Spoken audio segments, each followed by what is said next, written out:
ओम शांति। सुनते हैं आज 23 दिसंबर 2024 के साकार मुरली से प्रश्न उत्तर। प्रश्न 1, बाबा बच्चों को किस विधि से रिफ्रेश करते हैं? उत्तर, बाबा ज्ञान सुना सुनाकर और याद के द्वारा बच्चों को रिफ्रेश करते हैं। शिव बाबा की गोद में आते ही सारी थकान दूर हो जाती है। सतयुग, जिसे विश्रामपुरी कहा जाता है, में कोई भी अप्राप्त वस्तु नहीं होती जिसके लिए परिश्रम करना पड़े। प्रश्न 2, सतयुग को विश्रामपुरी क्यों कहा जाता है? उत्तर, सतयुग को विश्रामपुरी इसलिए कहा जाता है क्योंकि वहां सब कुछ सहज उपलब्ध होता है। वहां आत्मा सतो प्रधान होती है और किसी भी वस्तु को प्राप्त करने के लिए कोई परिश्रम नहीं करना पड़ता। प्रश्न 3, मनुष्य पतित से पावन कैसे बनते हैं? उत्तर, मनुष्य पतित से पावन बाबा की याद और ज्ञान के माध्यम से बनते हैं। बाबा तमो प्रधान आत्माओं को सतो प्रधान बनाकर नई पावन दुनिया की स्थापना करते हैं। प्रश्न 4, बाप ने बच्चों को क्या मुख्य शिक्षा दी है? उत्तर, बाप ने बच्चों को सिखाया है कि देह अभिमानी नहीं बनना है। आत्म अभिमानी बनने से आत्मा में ताकत आती है। साथ ही ड्रामा के राज को समझकर हर्षित रहना है और बाप को याद कर अपने लक्ष्य को प्राप्त करना है। प्रश्न 5, संगम युग पर बच्चों को कौन सी पढ़ाई पढ़ाई जाती है? उत्तर, संगम युग पर बच्चों को गुप्त ज्ञान की पढ़ाई पढ़ाई जाती है, जिसके द्वारा वे भविष्य में लक्ष्मी नारायण जैसे श्रेष्ठाचारी बनते हैं। यह पढ़ाई आत्मा को सतो प्रधान बनाने की है।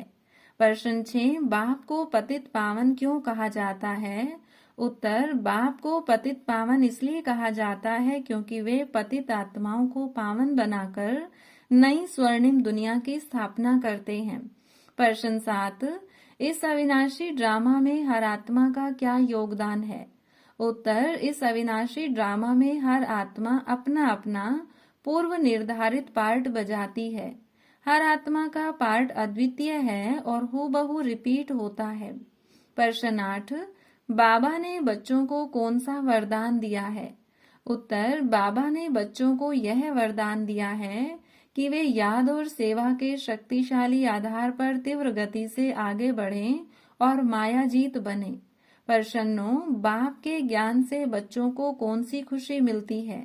उत्तर, बाप के ज्ञान से बच्चों को यह खुशी मिलती है कि वे इस पढ़ाई से भविष्य में लक्ष्मी नारायण जैसे देवता बनेंगे।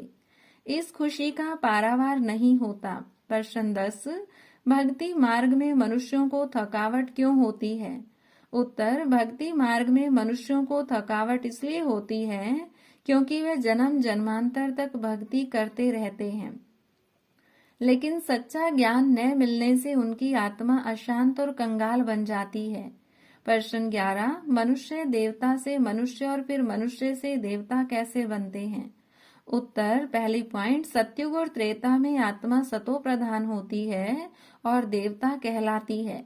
दूसरा, द्वापर और कलयुग में आत्मा तमो प्रधान होकर मनुष्य बन जाती है।